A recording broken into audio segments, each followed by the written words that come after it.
Ayan, dito tayo sa Parisan.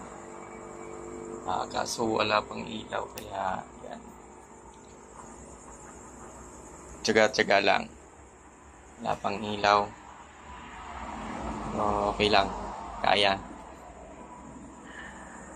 Ito, ngayon nag-ano tayo, time check 10:22.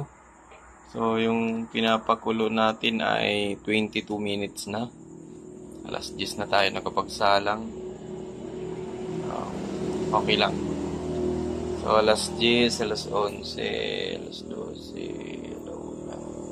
So nasa alauna or alas 2 tayo makakapag unat-unat nito. Pagpahinga. Kasi 3 hanggang 4 na oras natin itong papakuluan. Ayan mga sangkay. Yung Paris, mga sangkay, hindi talaga basta-bastang hanap buhay. Kasi mahirap. Tulad nito ngayon, walang ilaw. Wala talaga. Pero,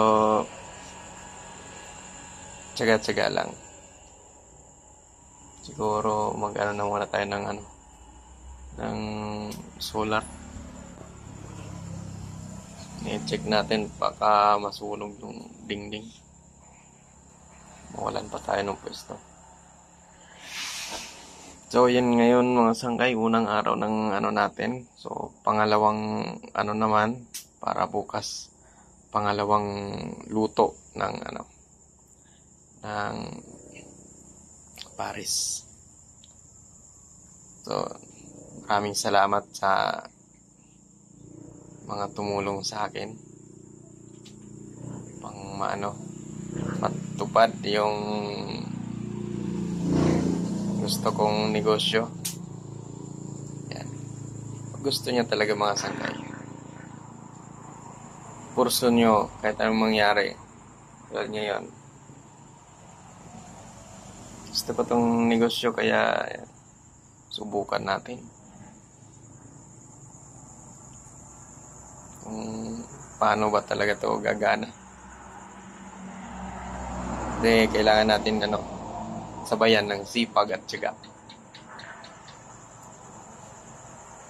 So ngayon siguro hahanap tayo ng pwesto kung saan tayo makatulog mamaya. Bandang alas 2. Tapos gising ulit mga bandang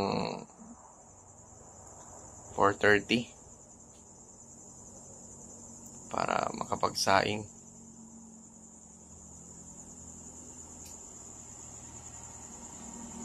Para mga sangkay, good night.